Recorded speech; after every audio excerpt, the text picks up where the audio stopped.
Le Comte de Monte Cristo. My French is so bad. Le Comte de Monte Cristo, yes.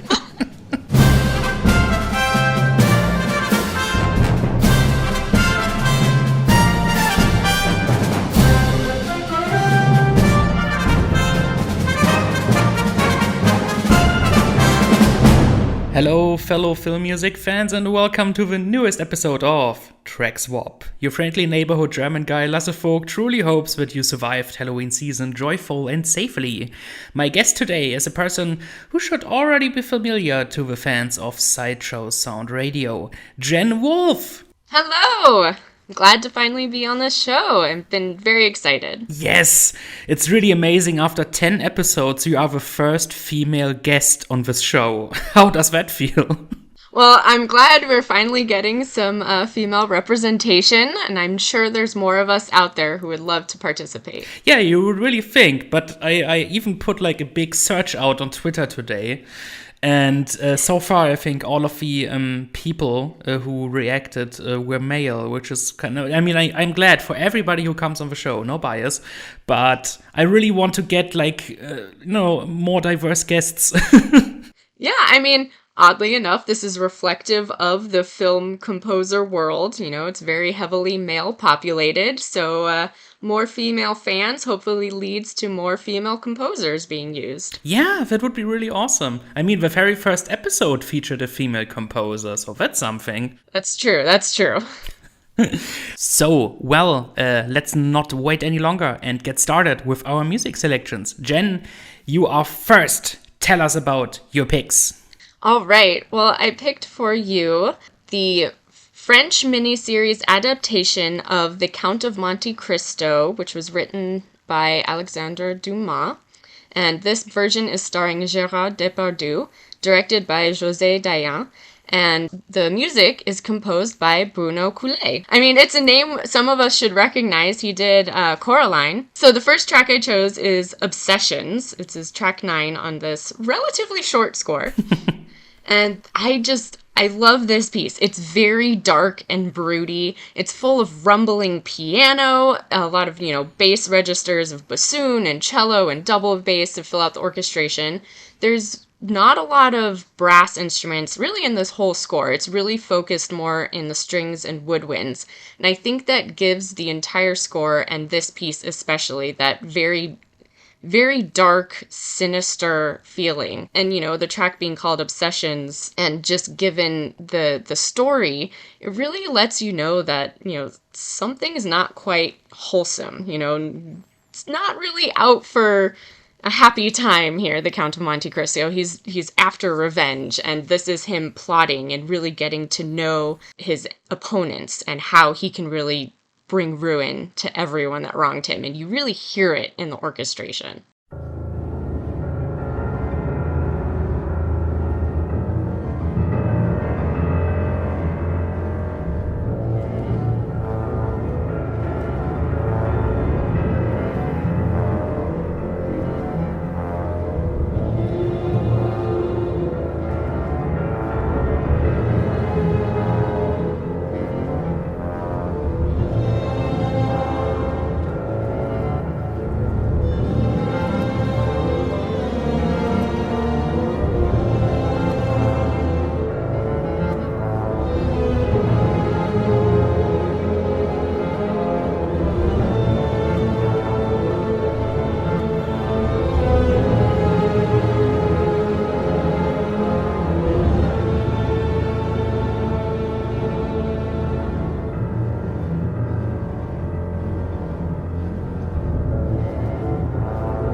I like the works of Bruno Collet a lot, but he is not a composer I actively seek out, except for his animation scores. I adore his compositions for stuff like Coraline, as you mentioned, and Tom Moore's Cartoon Saloon films, for example, with Wolfwalkers being one of my favorites of last year.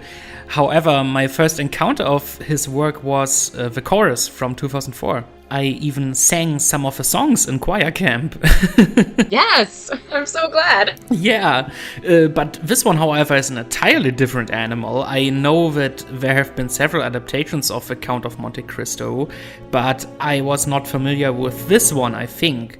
And I didn't expect something this dramatic and subdued, so to speak, but the music still expresses a lot of emotion while being dark and somewhat brooding. I think I ran into this adaptation in a French class in college. I think that was honestly the last time I watched it, and I remember being very struck by the score, and I would seek it out. I honestly wasn't able to rewatch it in preparation for this, and I really want to. And it's on my list when I don't have such a busy weekend. But I do remember thinking, oh yeah, I really like this. It's, dark and menacing and broody, like you said. Absolutely.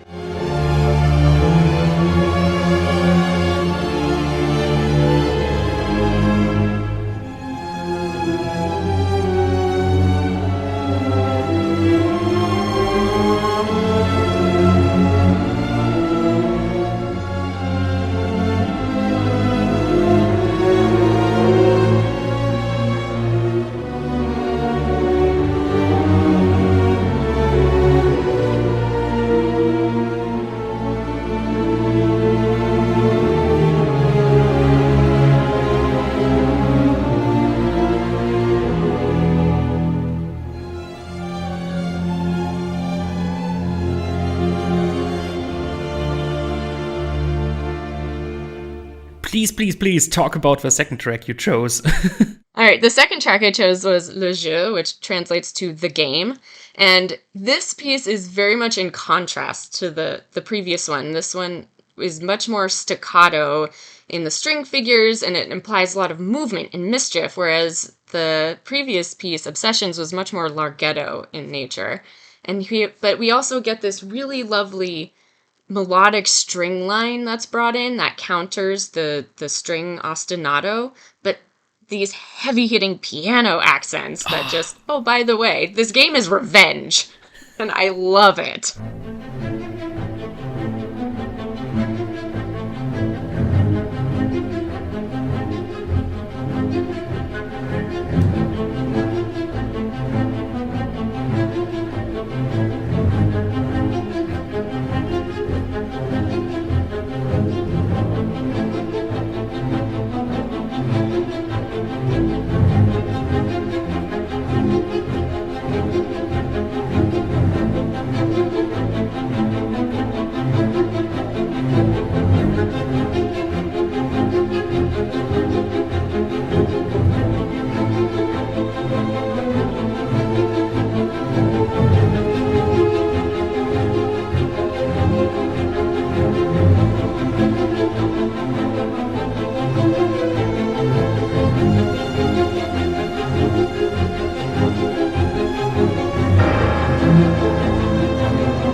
What did you think, Lasse? This was my favorite track of the two you sent to me. The string writing is excellent here. Like so many layers. And the piano adds so much, a certain oomph, so to speak. Oh, it's so great. I actually think that if Coulet had scored a Dan Brown adaptation, this is what it would sound like. Oh, how fascinating. I think that's a really interesting take on it. Yeah, it's both like, because there is so much movement going on, but it's also, the second half of the cue is a lot more drawn out bass strings that still gets that sort of menacing, sorrowful, dark tones to it. So there is that fast-paced action, but also there's something else happening, and with all these layers, like you mentioned. I really love it. Oh, I really want to pick this track and lay it over a scene from Da Vinci Code or Angels and Demons and want to see how it works. Oh, I would love to watch that if you ever do it. I will see if I ever do. Like I will need to listen to the track several times again and then see where it would fit, because I know those two movies fairly well, and I need to think it over. But this would be a really nice experiment. I want to say I clearly haven't heard enough of Bruno Coulet's output yet, despite having enjoyed quite a few of his scores so far. Agreed. And thank you so much for bringing this score to my attention. You are most welcome.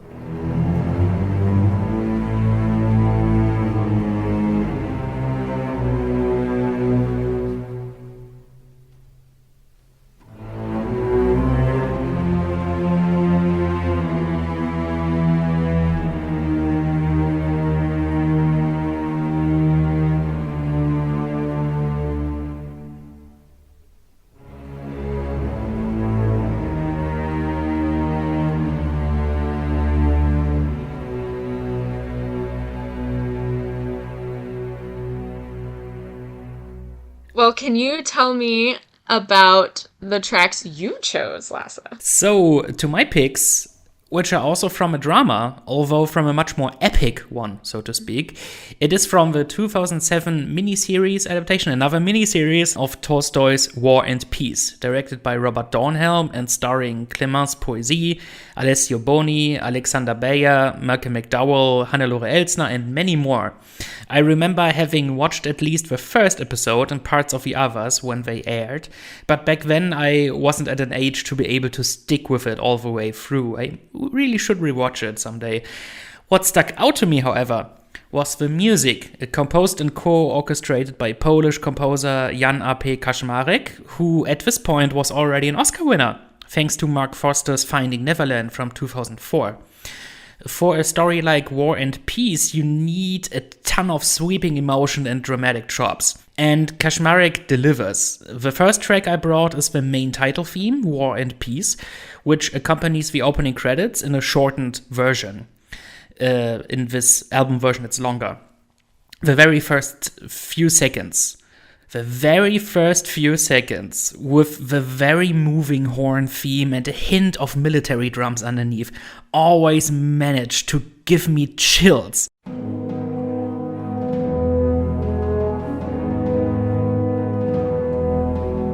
Then the music gets much more sweeping with very emotional orchestral writing and at a certain part even choir joints.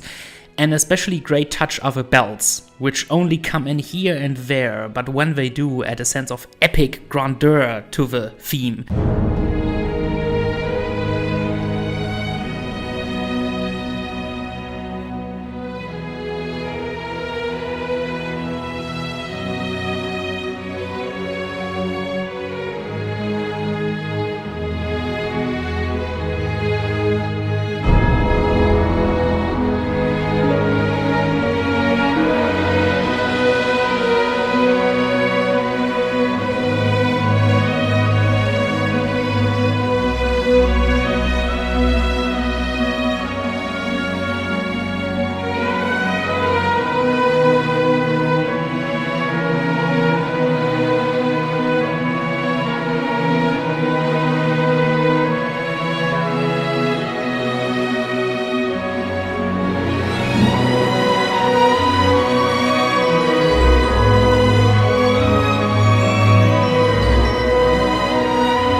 And the choir. Oh, the choir.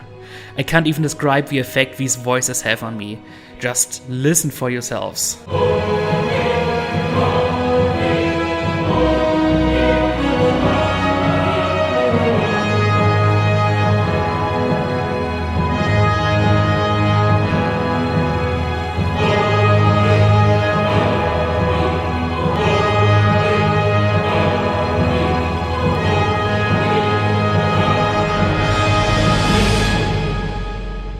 What did you think, Jen? I truly adored this entire score, and I had never heard it before. I hadn't seen this adaptation either, so I'm really, really glad you brought this to my attention. And agreed, it's so epic. It really runs the whole gamut of the story all in this one main title piece. You have truly melodic moments that are very sweet at times. It's got grandeur with the choral element. The brass is used to impart both the martial aspect of the score and a very aristocratic air, because we are following these 5 aristocratic families in their, daily lives throughout the Napoleonic Wars. And it captures all of the elements of that story, of these families, but how they're affected by, world events and, the through line of all the sort of romantic entanglements between the different characters. And you hear it all in just this one piece, and it's incredible.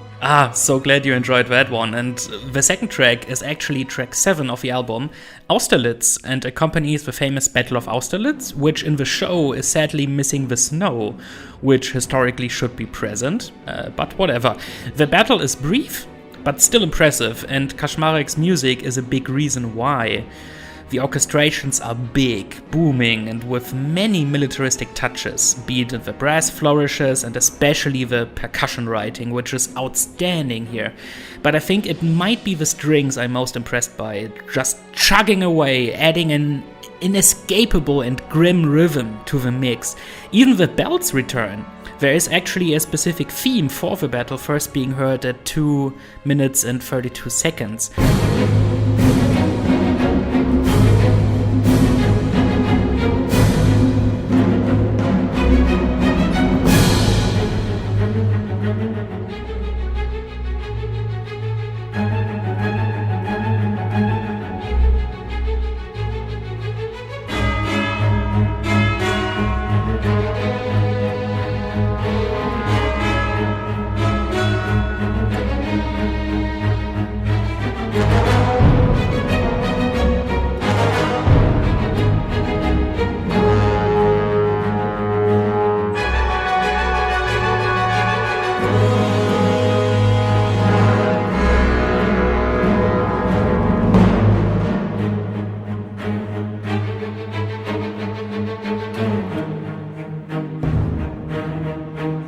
My absolute favorite part comes in at 3 minutes and 43 seconds, where the battle theme gets its most heroic statement, with brass and bells being just absolutely gloriously wonderful.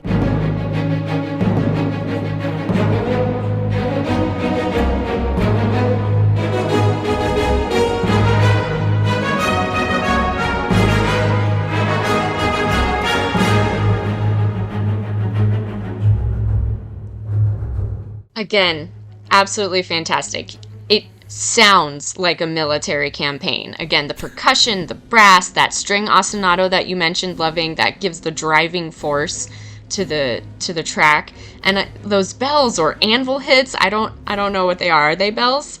I don't know, like it could be, but it sounds like bells actually. Yeah, they're fantastic. I love them. It's the instrumentation in this piece, and the whole score really, actually stands in stark contrast, I think, to the Coulee that we listened to, that is very subdued in its instrumentation and orchestration. And this just has so many layers and so many moving parts that, again, it's, in a military battle where there's lots of things happening, it really fits. There's a bit in this piece where the main motif is bandied about different sections of the orchestra, and I just love hearing how it moves through the different sections. It's so much movement, so much epic scope. It's so great. Like, this is how a battle scene like this should be scored. Agreed. And there's still something a little, sorrowful about it. I mean, this battle does not go well for the Russians. Yes. As I recall. So there's still a hint of that in the score as well, that things go a little downhill and one of our main characters ends up badly wounded, and you hear it. Yeah. Well, if any of you haven't heard of this score yet, now you know it. Seek it out and enjoy. And that also goes for the Collet score of Le Comte de Monte Cristo. My French is so bad. Le Comte de Monte Cristo, yes. Thank you. Yes. I do enjoy that we both picked, sort of miniseries that are about the Napoleonic Wars. I think these two went together thematically very well. Exactly, and I didn't even know about that in the case of Monte Cristo. I just thought, hey, they're both historical dramas, and they're both based on books, which is nice. Sometimes accidents happen. It's a good one this time. Yeah, oh, that's so great. And you know what time it is now? The time to sadly end this episode. Jen, I couldn't be more thankful for your time. Is there anything you want to plug? Where can people find you? Who knows these days? I just moved, so my life is a bit of chaos. I'm probably reachable somewhere on the internet. You could always reach out to Sideshow Sound Radio, and the lovely gentleman helming that email will get any communications through to me. Yeah, of course I meant the internet. I didn't expect you just saying your address on air. Come on down and visit. Come over for a pint. Oh, Jesus. Excellent. I already said so on Twitter, but I'm repeating it here again. Please, if you want to be a part of the show, write to me on Facebook or Twitter. Just remember the rule. Do you remember the rule, Jen? No Star Wars. Exactly. You can find this show on sideshowsoundtheatrecomp. We are also on Facebook, and I am now a co-host of the Facebook site, so you will see updates about the show and some other stuff we do more regularly, I hope. You can find me on Facebook and Twitter at Lasse Vogt. My own podcast is called Fans About Films. I co-host It's a 90s Christmas podcast with Lyle Perez. I'm on the German podcast network Telestammtisch. My blog is called scoregeek.wordpress.com, and I am on YouTube, The Deppard. I think that's all. Jen, it has been lovely having you as a guest. Thank you so much. Thank you for inviting me, Lasse. It was my pleasure.